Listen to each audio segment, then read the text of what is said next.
I'm Lana Anderson, 29, the sort of woman who eats lunch standing by the sink because it's the only spot the sunlight reaches and the counter isn't covered in clutter. It was Tuesday, 11:43 a.m., Bangkok time glowing on the microwave, a plastic bowl of noodles sending up steam, the apartment so silent I could make out my upstairs neighbor's sneeze. Then the phone buzzed with an unfamiliar out-of-state number. I almost ignored it. I should have. Is this Lana Anderson? The voice was polished, clipped, impersonal. This is Tracy from Silver Oak Mortgage Servicing. We're calling about your overdue mortgage payment. We've sent multiple letters. I actually laughed, thin, shaky, and hollow. What mortgage? It bounced off the cabinet and died. The property at 412 Lavender Drive, she said, reading from her script. You're listed as the primary borrower. The current outstanding. My fingers locked around the counter, the skin turning pale. I rent 600 square feet, my mattress still on the floor. No sofa, definitely no house. She hesitated. I heard papers shifting like dry leaves. Could you confirm your birth date and social? I did, because what else can you do when reality slips sideways? She read them back. Perfect match. For a second, everything narrowed, the walls stretching, the air going thin. In my head, a pulse of disbelief kept time. No, no, no. Somehow, 18 months earlier, a mortgage had been opened under my name. 10 months later, payments stopped. Foreclosure already in motion. My voice sounded distant when I asked, "Who co-signed?" The reply came flat and certain. "Gregory Anderson. Your father." The noodles sat untouched, cooling to silence. I ended the call, then immediately punched in his number, listening to that same old ringtone that always brought to mind dripping umbrellas and rain-soaked sidewalks. "Lana," he said at last, his tone carrying that faint irritation of someone woken from a nap they never earned. "What's going on? Did you put me on a mortgage?" The question came out sharp. The silence that followed felt physical, heavy, almost tangible. After a beat too short to be natural, he replied, "Why would you think that?" "Because a bank just phoned about a house I supposedly own," I said, my pulse quickening, "and you're listed on it too." This time, the quiet stretched, filled with every old argument and unfinished apology that had ever passed between us, settling like dust. "Listen," he said finally, exhaling. "Calm down. It's nothing serious." A dry laugh broke from my throat. "Not serious? Identity theft and a $500,000 mortgage aren't a misunderstanding, Dad. That's fraud." In the distance, another voice floated through the line, soft and unmistakable. "Rachel, my sister, 5 years younger, forever the storm our mother tried to sculpt into something beautiful. She needed help," he said at last. "You used that old power of attorney, didn't you?" I asked quietly. "The one I signed when I was 18, so you could deal with the student loan appeal." "We handled it," came my mother's voice, soft and foggy against his solid indifference. "You weren't using your credit for anything important." My legs folded beneath me, the chair dragging over the tile with a harsh sound that felt like scolding. Within an hour, I had drafted a fraud affidavit. I froze my credit, filed with the FTC, the acronyms piled up like makeshift barriers against a flood that was already swallowing everything. But it wasn't enough. Not yet. I stared at the cold noodles and pictured 412 Lavender Drive, a house I'd never walked through, yet was already sinking into as if the ground had opened beneath me. I thought of Rachel, yoga pants, perfect lighting, the brunch laughter that served as the soundtrack to a life my credit had apparently financed. And then, the quieter version of me surfaced, the dutiful daughter who paid every bill and swallowed every resentment. She was finished. I texted Jenna Price, my college friend turned lawyer, the kind of attorney whose name traveled in whispers down corporate hallways. Identity theft, elder abuse, ugly situation, urgent, call when free. She called back within 6 minutes, listened the whole way through. "Lana," she said, her tone sharp and steady, "we can do this clean or we can do it loud. You decide what's clean. Affidavits, complaint, give Silver Oak a chance to correct their error. If they stall, we go loud. Injunction, discovery, depositions. Either way," she added, "you're not paying their debt." I let out a long breath. "There's something else," I said, hating how familiar the bitterness tasted. I might know someone inside Silver Oak's compliance department. Use that if you trust them. I thought of Alicia, razor-sharp, self-contained, the woman who once shared Sunday coffee with Evan, back when he and I were still planning a future he eventually outgrew. We were never adversaries, just a footnote neither of us liked to reread. When Evan and I became serious, she moved across the country, though apparently not far enough. Then my phone lit up again. Evan, everything okay? He knew most of the story, Rachel's golden pedestal, my role as the family's permanent support beam, but not the parts about debt masked as devotion, or the night Mom smiled and said you're strong, honey, while sliding another bill my way. Not okay, but fixable, I typed back. Call later? Another incoming call. Rachel. I hit decline. If I picked up, she'd sugarcoat the fire and call it a misunderstanding.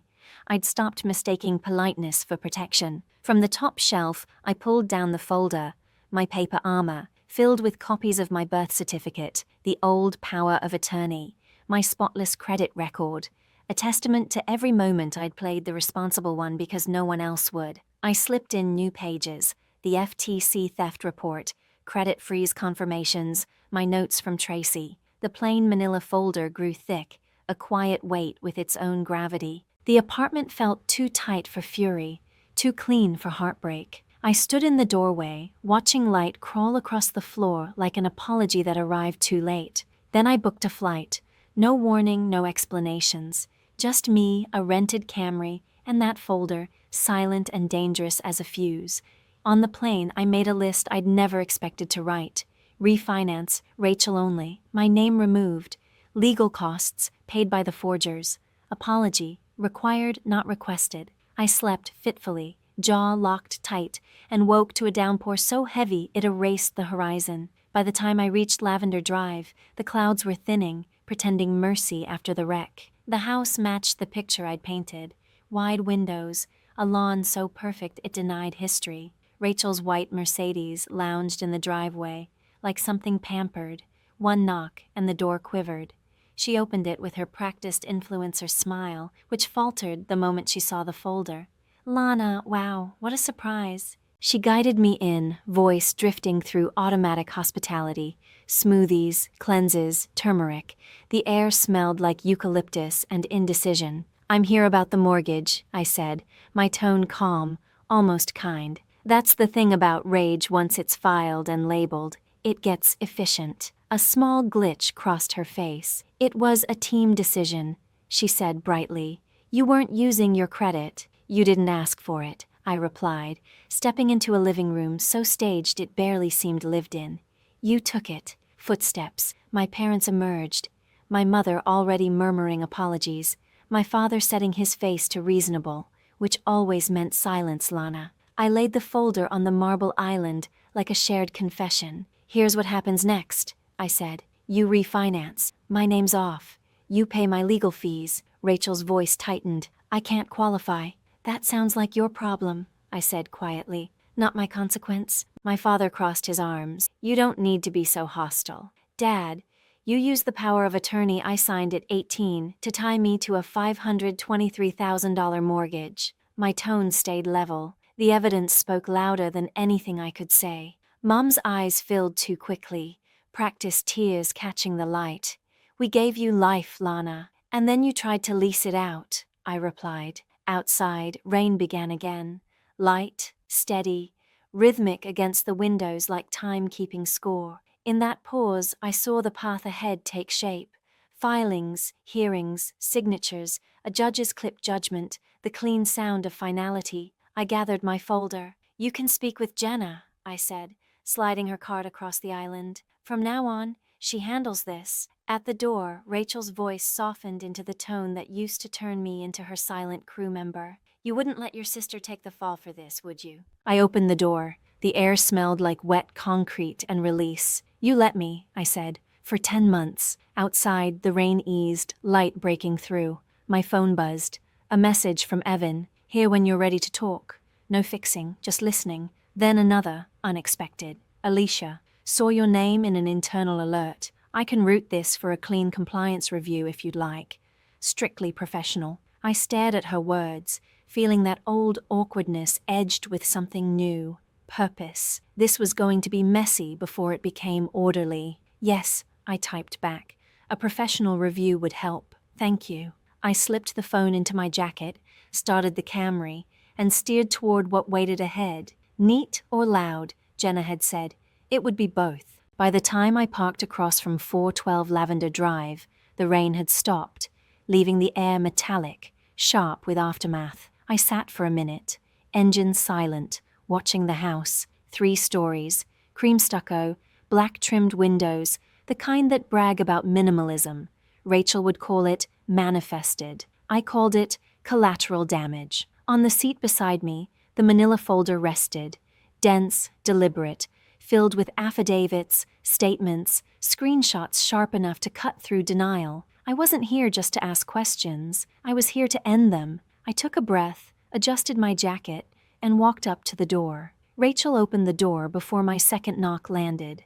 She looked untouched by consequence, hair polished into a perfect wave, leggings that cost more than my entire grocery budget, and that glossy, camera-ready glow that came from treating life like an endless sponsored ad. "Lana, oh my God, look at you!" She flung her arms wide as if we were filming a reunion scene. "I had no idea you were in town." "Surprise," I said, flat. Her gaze flicked to the folder tucked under my arm, the smile faltering for a fraction before snapping back into place. "Come in! Want a smoothie? Pineapple detox with chia." "I'm not here for a smoothie." The air went still, cut clean by the words. Inside, the house looked like Pinterest had staged it. Fake greenery, white-on-white furniture, a scripted good vibes only sign over the couch. I almost laughed. If vibes paid bills, maybe the bank wouldn't be calling me. "You look tense," Rachel said, tone soft, calculated. "Maybe we can talk about what's upsetting you." "What's upsetting me," I said, setting the folder on her spotless counter, "is that a bank just called to tell me I'm behind on a mortgage. This mortgage, in my name." A flicker passed over her face, gone before it could land. "Oh, that. Yeah." She crossed her arms like a magazine pose. "It was a family decision, Lana. We all agreed you weren't using your credit. Mom and Dad said it was fine." "I never agreed," I said. "You forged my name." She laughed, the brittle kind that shatters instead of softens. "Don't make it sound so criminal. It's not like we stole money from you. You're just listed." "That is theft, Rachel," I said evenly. "It's on paper, where crimes live." Her jaw stiffened. "You're being dramatic." "No," I said, opening the folder and laying out the evidence one sheet at a time. Forged signature, expired power of attorney, statements. "I'm being thorough." The door creaked open behind me. I didn't have to turn to know. Mom's voice came first, wavering. "Lana, honey, what's going on?" Dad followed, his words clipped. "Why ambush us like this?" "Ambush," I said, meeting his eyes. "You forged my signature on a $500,000 loan. You made me a criminal on paper." His jaw tightened. "You're overreacting. We were helping your sister get on her feet by knocking mine out from under me." He crossed his arms, the Anderson way of declaring the discussion over before it started. "You're still young," Dad said flatly. "You'll recover. Your credit will bounce back." I laughed, sharp and short. "You make it sound like a bruise, not a foreclosure." Rachel's voice edged defensive. "We thought you'd understand. You've always been the strong one. You've got that job, that boyfriend, that whole stable life." "Exactly," I said, my tone cooling. "That's why you assumed I wouldn't notice until it was irreversible." Dad stepped forward. "Enough. Lower your voice." I turned to him, steady but cutting. "You took a power of attorney I signed at 18 for a student loan appeal and used it to buy your favorite child a house. That isn't a mistake. That's fraud." "Don't say that word," Mom gasped, eyes wide. "It sounds so ugly." "It is ugly." The silence that followed was brittle as glass. Then Rachel tried again, her tone trembling. "What do you want, Lana? Money? I can't refinance now. My credit's wrecked. Maybe if you give me time." "No." I pushed a document across the counter toward her. "You refinance this property in your own name. You pay every legal fee. You send written proof when it's done." Dad let out a dry scoff. "You're not taking your own family to court." I met his stare, unflinching. "Already hired counsel. Her name's Jenna. You'll hear from her soon." Rachel went pale. "Lana, please, wait." I closed the folder with a crisp snap. You should have waited before signing my name. I turned for the door, but Mom's hand caught my wrist, her eyes gleaming with perfectly timed tears. We gave you life, sweetheart, and then you signed it away, I whispered, freeing myself. Outside, the evening air was cool, edged with rain and clarity. For the first time in years, I didn't feel small. I slid into the Camry, heart racing, as my phone vibrated. Alicia reviewed the initial file. Something's off with the notary stamp. I'll run it quietly and keep you posted. Then another. Evan, dinner tonight, or do you want space? A faint smile crossed my face. Space tonight. Thank you. One more buzz. Unknown number. Rachel here. Please stop. The bank called. They're auditing the loan. You're going to ruin everything. I stared at Rachel's message until the letters bled into one another. No, Rachel, I thought. You already did. I hit delete. Then I turned the key in the ignition. Neat or loud, Jenna had said. For the Andersons, Neat had left the building a long time ago. 3 days after I'd walked out of that perfect hollow house, Jenna's email arrived. The subject line was a single word: progress. Attached was a PDF that practically sounded like rustling paper when I opened it. Silver Oak Mortgage's official acknowledgement of my fraud report and confirmation of an internal investigation. Translation: they were panicking, and the reason they were panicking had a name: Alicia Barnes, Evan's ex, my accidental ally. She'd called the night before, her tone low and careful. Lana, this stays between us, she said. I pulled the original loan file. It's a train wreck. What kind of wreck? I asked. The forgery kind, she said. The notary who supposedly witnessed your signature, Margaret Boyd, hasn't worked in real estate for 6 years. She runs a dog rescue in Arizona now. Her license expired long before this loan even existed. My pulse kicked hard. You're certain? Absolutely. That's strike 1 I heard her typing, brisk and efficient. Strike 2, your income verification. The file says you're a senior software engineer making $147,000 a year. I almost laughed. I've never made more than 63. I'm in logistics. Exactly. The letterhead company on the verification doesn't exist. Total fabrication. She paused, and I could hear another flurry of keys. Strike 3, the payments. Every mortgage payment on record came from an account owned by Gregory and Linda Anderson, your parents. So Rachel hasn't paid a cent, I said quietly. Not one. I leaned back, eyes fixed on the ceiling, the air thick and heavy like a storm waiting to drop. So they used my name, my credit, their money, and Rachel's entitlement to buy a house none of them could afford. Pretty much. I rubbed at my temple. What happens now?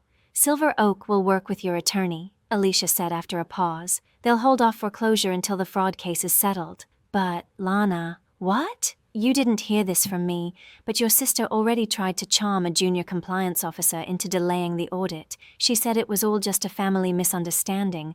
I let out a slow breath. She never learns when to stop digging. Then she's about to, Alicia replied. After the call ended, I typed out everything she'd told me and sent it straight to Jenna. Within an hour, Jenna had filed an injunction to pause the foreclosure until the fraud investigation ran its course. That single filing meant Silver Oak was legally barred from touching me while the case remained open. Just like that, the current began to shift. A week later, I sat across from Evan in a dim Thai restaurant, idly stirring a bowl of curry that tasted like nothing. He reached across the table, brushing his thumb lightly against my wrist. You've been miles away all night, he said quietly. I'm still processing, I told him. It's like realizing your parents borrowed your life and forgot to return it. He gave a faint, tired smile. You always take care of everyone, even the ones who hurt you. Maybe this time you look out for yourself. I wanted to thank him, to tell him I was trying, but all I could do was nod. His phone buzzed, screen lighting the tabletop. I caught the name before he turned it face down. Alicia Barnes. Our eyes met. He started to explain, but I stopped him. It's fine, I said. She's helping with the case. You sure you're okay with that? He asked. Not entirely, I admitted. But I'm more interested in justice than jealousy right now. That earned a quiet laugh. That's exactly you, he said. The next morning, Rachel called twice, then sent a voice message layered in forced composure. Lana, please call me. The bank's threatening foreclosure. They say I have to refinance or sell. Mom's crying nonstop. You're destroying our family's reputation. Can't you just stop this? I listened once, then forwarded it to Jenna with a note. Evidence of continued manipulation. 2 days later, Jenna texted, they offered Rachel a refinance. She didn't qualify. Credit score 531. I couldn't help a dry laugh. Even payday lenders would pass on that. Next came a short sale offer. Rachel refused. Her words, verbatim, I manifested this house. Manifested a felony, I muttered. Silver Oak's patience ran out soon after. They filed a foreclosure notice, naming Gregory Anderson and Rachel Anderson as the primary defendants, not me. For the first time in months, my name wasn't sitting in the crosshairs. When I read the notice, something deep inside me finally loosened. That night, I stepped out onto the balcony, the rain tapping softly against the glass, city lights stretching and bleeding in the distance. Relief came quietly, heavy and slow, like surfacing after too long underwater. But beneath it lived something else, anger. Not the chaotic kind, but the steady, deliberate kind that sharpens to a point. I wasn't done yet. Jenna called the next morning. The bank's moving quickly, she said. We'll need you at the foreclosure hearing next week. It's mostly procedural, but her voice softened, a smile audible even through the line. I think you'll like the part where they realize they're officially out of excuses. I leaned against the window, the city pale in early light. My heart beat calm for the first time since that call at 11:43 a.m. I'll be there, I said. Wear something blue, she added. Judges like blue. It reads as composed. A small laugh escaped me. After everything, that's what you're worried about? Always plan the optics, Lana, she replied, especially when the guilty ones worship appearances. After the call ended, I stayed by the glass for a long time, staring at my reflection. Tired, a little hollowed out, but upright. I thought about Rachel's curated furniture, my father's cold logic, my mother's trembling apologies, and realized none of them frightened me anymore. If they wanted composure, I'd give them that. But if they wanted silence, they'd get the truth instead. The morning of the hearing arrived heavy and gray, the kind that smelled like wet asphalt and consequence. I left early, dressed in a navy blazer, just as Jenna advised.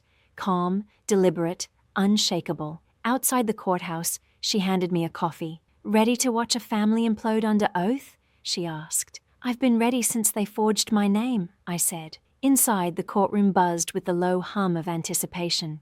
Creaking benches, shuffling papers, fluorescent lights that made everything too bright. 3 rows ahead sat my parents and Rachel, arranged like a portrait of denial. Rachel looked straight out of a reality show, crisp white blazer, lipstick too bold for morning, heels clicking on marble like punctuation. My father had chosen his best suit, posture stiff, face set in that old belief that confidence equaled control. My mother gripped her purse as if it held the power to rewrite the ending. Rachel's gaze found mine. No fake warmth this time, no saccharine tone, just the cold, startled understanding that the script had changed and I wasn't background anymore. Don't look away, Jenna murmured beside me. They need to see who they did this to. The judge entered. Everyone stood. Paper rustled, chairs scraped. Tension vibrated through the room. The bank's attorney, Vanessa Torres, took the floor, her tone smooth, clipped, and utterly unshaken. Your Honor, she began, Silver Oak Mortgage seeks to continue foreclosure proceedings against the defendants, Gregory and Rachel Anderson, due to ongoing default. The plaintiff, Ms. Lana Anderson, has been formally cleared from liability pending verification of fraud. We're here to formalize that release, Vanessa Torres said, every word landing like a hammer wrapped in silk. Precise, deliberate, final. Then Jenna rose. Her voice was composed, but it carried the cold edge of sharpened truth. Your Honor, the record is clear. My client's identity was used without consent. The notarization belongs to a woman who left the profession 6 years before this document was created. The income verification is fabricated. Payment records show the defendants made each payment themselves until they couldn't, at which point they allowed foreclosure to fall squarely on Ms. Anderson's name. This isn't confusion or error. It's calculated exploitation. The judge paged slowly through the file, his expression unreadable, the sound of turning paper louder than the whispers in the gallery. After a long pause, he looked up. "Do the defendants wish to respond?" Rachel stood first. Her voice shook, but in the rehearsed way that invited sympathy. "Your Honor, this house is my home. I built my life there. I thought my sister wanted to help me. I believed it was a family understanding. I didn't realize." "Ms. Anderson," the judge interrupted, "is your name listed on the income verification documents?" She faltered. "No." "Did you ever make a payment from your personal account?" "No, but my parents." "And did you obtain your sister's permission before using her credit on a mortgage exceeding $500,000? Her mouth opened, then shut again. "No," she said, barely audible. The judge turned to my father. "Mr. Anderson, did you submit a power of attorney on behalf of your daughter?" Dad cleared his throat. "Yes, but it was signed years ago. We didn't, so it wasn't executed for this specific transaction." He hesitated, then muttered, "No." The judge leaned back, exhaling softly. "Then I've heard enough." No gavel strike came. It wasn't needed. His tone alone carried the finality. "The court authorizes foreclosure against the defendants, Gregory and Rachel Anderson. Ms. Lana Anderson is fully released from liability, pending the conclusion of the fraud investigation. Silver Oak Mortgage reserves the right to seek damages from those responsible for falsified documents." It was done in under 15 minutes. The air thickened with silence. Rachel's complexion drained to paper white. My mother's lower lip trembled. My father's face set like stone, not in remorse, but in anger. When the judge dismissed the room, I rose slowly, feeling the weight of motion and meaning in my legs. Jenna gathered the papers with practiced precision, tucking them neatly into her briefcase before murmuring, "One chapter closed." Outside, the rain had started again, soft, rhythmic, not punishing, but purging. As we descended the courthouse steps, I heard my father's voice behind me. "You didn't have to do this." I turned to face him. "You're right," I said quietly, "but you made sure I didn't have another choice." Mom stepped forward, her expression a portrait of wounded grace. "You've humiliated your sister." "She managed that herself," I replied evenly. "You both just helped her get there faster." Rachel lingered on the top step, streaks of mascara sliding down her face like ink bleeding through paper. For once, she didn't defend, didn't charm, didn't perform. She just stood there, fragile and silent, almost human. Jenna touched my arm. "Come on, before your mother turns this into Act 2. We walked to the car in silence. The windshield wipers moved in slow, steady sweeps as the courthouse faded in the rearview mirror, but the ache in my chest didn't fade with it. "I thought I'd feel vindicated," I said finally, watching the gray world pass by. "But all I feel is hollow." "That's normal," Jenna said. "Justice doesn't always come with satisfaction. Sometimes it just comes with quiet." I nodded, watching raindrops race each other down the glass. That night, I sat alone in my apartment, a cup of tea cooling in my hands, the court order spread across the table, my freedom rendered in legal ink. My phone buzzed, an unknown number flashing on the screen. I didn't need to check it. Rachel's voice came through, thin and ragged. "You really did it," she whispered. "You let them take everything." I closed my eyes. "No, Rachel," I said softly. "You handed everything away." Her voice broke. "You've ruined us." "No," I said. "I stopped you from ruining me." Then I ended the call. The silence that followed wasn't peace, but it was ownership. For the first time since that Tuesday morning call, I felt solid, no longer falling, no longer flinching. But Jenna was right. One chapter was done. The next one, the one with consequences, was just beginning. 2 weeks after the hearing, her email arrived. The subject line read, "Time to go on offense." Inside was a draft of the civil suit, damages for identity theft, credit destruction, emotional distress, and loss of financial opportunity. At the bottom, the total, $215,000. I exhaled slowly, staring at the figure. It wasn't revenge, it was arithmetic, the price of their choices written in black and white. For years, I'd been the one who patched things up, who kept family secrets buried and conflicts quiet. But this time, I wasn't the cleanup crew. I was the reckoning. I texted Jenna one word, "File it." Within 48 hours, the papers were served. No warning, no soft preamble, just envelopes landing like well-aimed consequences on their doorstep. The fallout was immediate. Rachel left a 6-minute voicemail that swung between sobbing and fury. "Lana, how could you do this? I'm your sister. You're really suing family over paperwork? Do you even care what this stress is doing to Mom?" I didn't respond, but I saved it. Jenna called it useful evidence, a living exhibit of guilt and manipulation. Dad's response came by email. "We gave you everything. Is this how you repay us?" I forwarded it to Jenna with the subject line, "Entitlement, Exhibit A." The real surprise came 3 days later, from Uncle Rob. I hadn't seen him in years. Mom's younger brother, the quiet one who always stayed out of the family theatrics. His text was simple. "Heard what happened. Coffee this weekend. My treat." We met at a lakeside diner that still smelled of burnt toast and truth. Before the waitress even filled my cup, he slid a thick folder across the table. "Been holding on to this," he said. Inside were trust documents, our grandparents' estate. When they'd passed, the money was meant to be divided evenly among all the grandkids. Only one had been dipping in. "Rachel," Rob said, stirring his coffee. "118,000, all before she turned 25. Your parents told me it was for her career development. She spent it on retreats, cars, and interior design." My throat tightened. "I never saw a cent." He gave a dry chuckle. "I know. That's why I kept copies. Figured someday the truth would matter. For the first time, I understood.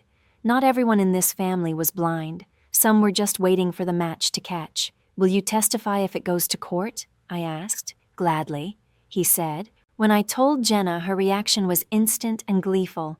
"That's gold. A character witness and financial documentation. We're not just winning, Lana. We're setting precedent." And that's when the offers started. First came a $20,000 settlement with a non-disclosure clause. "No admission of guilt," their lawyer wrote. Jenna didn't even pause. "Add a 0, she said, "or don't bother calling again." Next came 60. The NDA had vanished, but the apology clause was still missing. Jenna's smile was precise, predatory. Then we wait. A week later, Rachel showed up at my office without warning. Perfect hair, trembling lips, desperation polished into performance. People turned to stare as she gripped her designer purse, like it might keep her afloat. "Lana," she said, voice cracking just enough to sound human, "please, just talk to me." I followed her into the hallway, keeping distance between us. 5 minutes, I said. Her mascara hadn't budged. The tears knew better than to smear the act.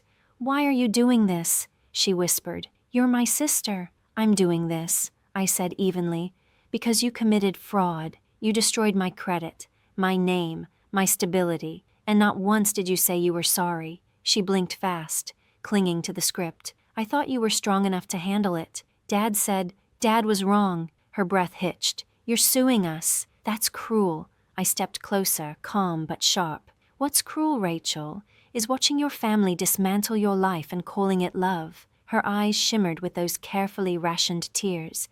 "You wouldn't actually go through with this, would you?" "I already have," I said. "And here's what you need to understand." I let the silence settle until she lifted her gaze. "I don't owe you a relationship. I don't owe you silence. And I absolutely don't owe you forgiveness." Her face collapsed in on itself. "I don't even know who you are anymore." A small, quiet smile tugged at my mouth. "That's the point." Then I turned and walked back to my office, leaving her rooted in the hallway, immaculate and undone. A week later, Jenna called. "Their lawyer just came back," she said, voice edged with satisfaction. $150,000 and a written apology.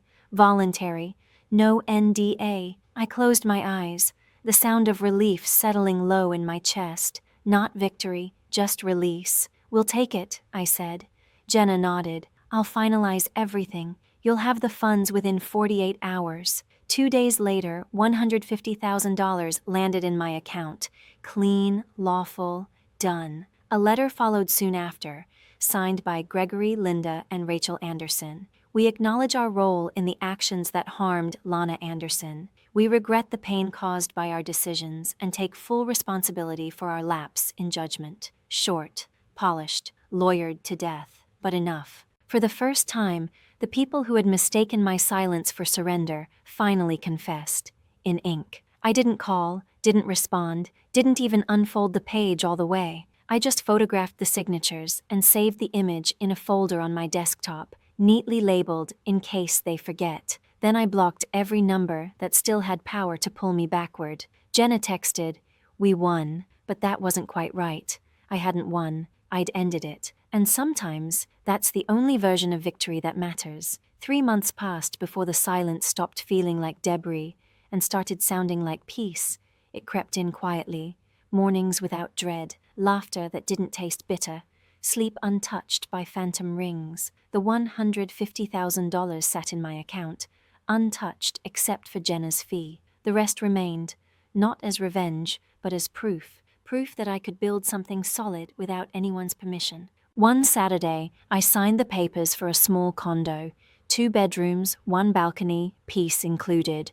No shared signatures, no borrowed credit. When the pen lifted, something lightened in my chest, subtle but absolute, like a storm realizing it was finished. The realtor congratulated me. I smiled, shook her hand, and thought, this is the first key in my life that no one else can copy. That night, I sat on the bare floor amid unopened boxes and half-assembled furniture. City lights blinked through the window, soft amber against the walls. My phone buzzed. "Evan, proud of you. You did the hard thing.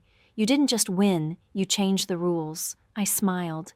He'd stood by me through every deposition, every tense silence, never trying to fix what couldn't be fixed, just steady. "Dinner at my place tomorrow," he added. "No lawyers, just us. Wouldn't miss it," I typed back. A few minutes later, another notification. "Alicia. Case officially closed. Silver Oak issued their final report. Fraudulent origination confirmed. Borrower fully exonerated." I typed slowly, "Thank you for everything. You didn't have to help, but you did." She responded almost instantly. "Call it professional redemption.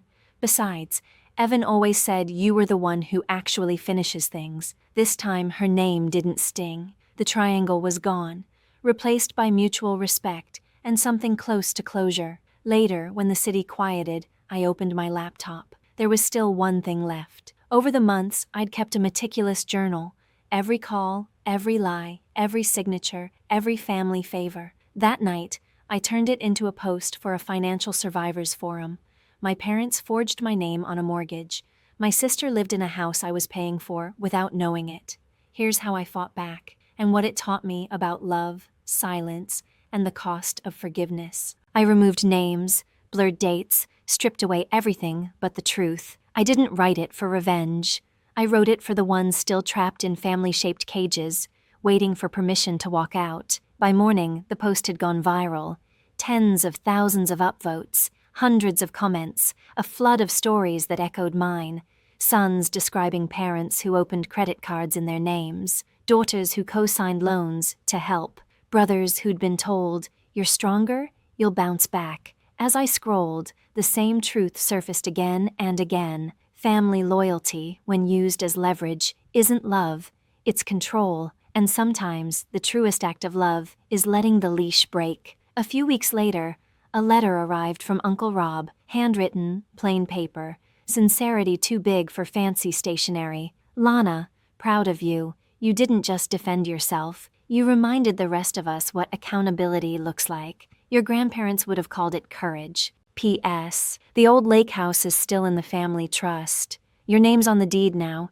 Use it for something honest." I folded it carefully, pressing it to my chest.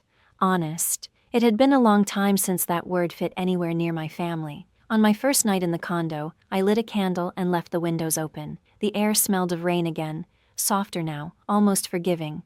I thought of Rachel sometimes, not with anger, but detached curiosity. Last I'd heard, she was living with a friend, posting quotes about healing and rebirth. Maybe she was learning, maybe not. It no longer mattered. Forgiveness, I'd realized, wasn't opening a door. For me, it was locking one. Not out of bitterness, but clarity. Some doors simply shouldn't swing both ways. Months later, Jenna came by for coffee. She scanned the place, smiling. "You did it," she said. "And you didn't even frame the apology letter." I laughed. "It's filed away, in case they ever forget." "Good," she said. But now you get to build, not defend. After she left, I stood by the window, mug warm in my hands, watching the city hum, steady, uncaring, alive. This wasn't victory.